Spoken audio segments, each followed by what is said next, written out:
23 secondes. Vous avez bien dit 23 secondes? Le savez-vous? Le sais-tu, Anne? Le médecin en consultation interrompt son patient au bout de 23 secondes seulement.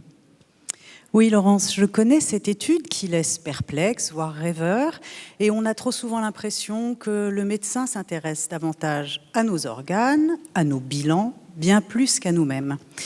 Les avancées scientifiques considérables ont transformé la médecine en technique et l'être humain en une représentation assez désincarnée des images radiologiques, des gènes, des bilans biologiques, et nous voilà devenus des petits morceaux.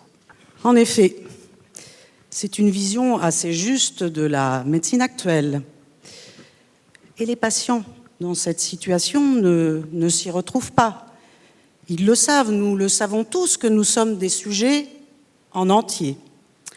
Alors, 70% d'entre nous, peut-être vous, Anne, moi, se sont tournés vers les médecines complémentaires.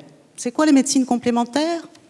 C'est l'auriculothérapie, l'hypnose, la méditation, l'acupuncture, le yoga, la massothérapie. Et pourquoi cet engouement vers ces méthodes? Parce que dans ces méthodes, le médecin s'intéresse à son patient dans sa globalité et qui prend le temps de l'écouter, 30 minutes au moins. Ce qui intéresse par exemple le médecin acupuncteur, ce n'est pas que le symptôme ou l'organe malade, c'est ce que vit le patient dans l'expérience de la maladie. Si on te suit bien, Laurence, nous avons en France deux systèmes parallèles, non reliés. D'un côté, la médecine conventionnelle qui se centre sur l'organe, la distribution des traitements, et de l'autre côté, les approches complémentaires qui écoutent davantage les patients et qui considèrent les patients dans toutes leurs dimensions, physiques bien sûr, émotionnelles, relationnelles et sociales.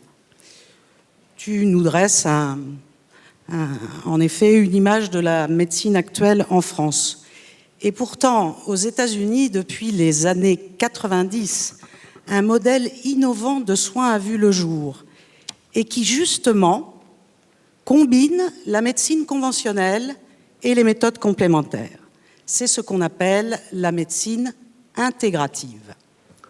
En effet, plus de 35 universités américaines se sont regroupées dans un consortium de centres académiques de santé intégrative avec des investissements colossaux pour la recherche et le développement de lieux de soins dédiés sur tout le territoire américain.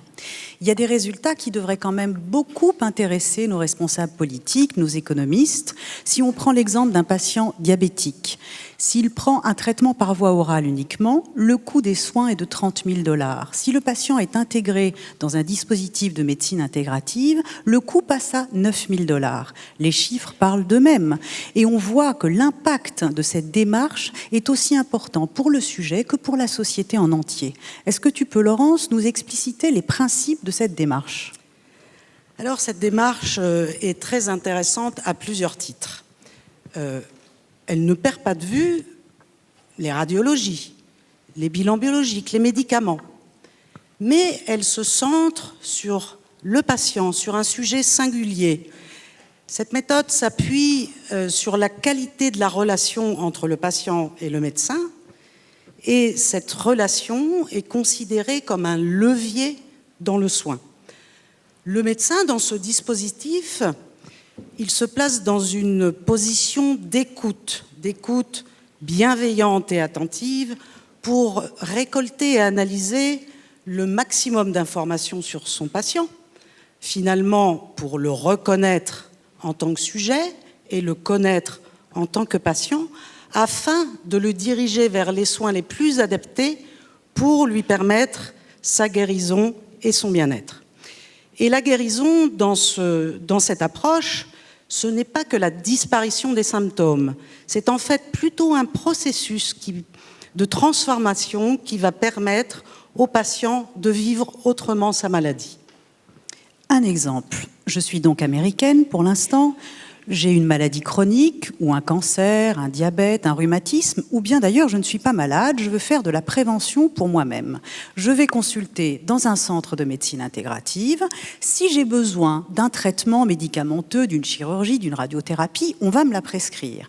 Et puis, je vais avoir un entretien d'1 heure au moins avec un médecin pour explorer mes habitudes de vie, mes symptômes bien sûr, les effets secondaires de mes médicaments, mon sommeil, mon alimentation, mes émotions. Et à l'issue de cet entretien très approfondi, on va me proposer des outils complémentaires que je vais choisir avec le médecin. Ce n'est pas un traitement protocolisé par maladie, mais c'est chaque fois un traitement individualisé selon 3 axes. L'alimentation, la réduction du stress et l'activité physique, ça, c'est le trépied de la démarche intégrative. Alors, on ne cesse de vous parler des États-Unis. Mais donc, Anne, on en est où en France? Qu'est-ce qui se passe? À ce jour, il n'y a aucun centre de médecine intégrative en France. On peut se questionner sur la frilosité, la résistance ou la méconnaissance de nos responsables politiques et économiques. Mais évidemment, là, nous allons nous lancer et nous nous lançons dans le projet de l'ouverture d'un centre pilote à Paris de médecine intégrative, le centre DAOMI, le centre d'accompagnement par la médecine intégrative. Vous voyez dans notre société où la vitesse des ordinateurs, où les biotechnologies ont été le Graal de l'efficacité, il est important de trouver un équilibre entre la médecine des petits morceaux qu'on a évoqués au début et la médecine du tout, entre les gènes et l'individu. Cette médecine de demain, intégrative, qui est en train d'émerger, a déjà démontré son efficacité et son humanité, parce qu'elle exige de prendre en considération le patient dans toute sa complexité, l'être humain dans toute sa complexité, et prendre le temps de soigner autrement, c'est aussi ça l'innovation. Nous vous donnons rendez-vous, donc nous espérons, pour la prochaine session d'S3 Odéon, avec l'ouverture de notre centre DAOMI. Merci. Merci.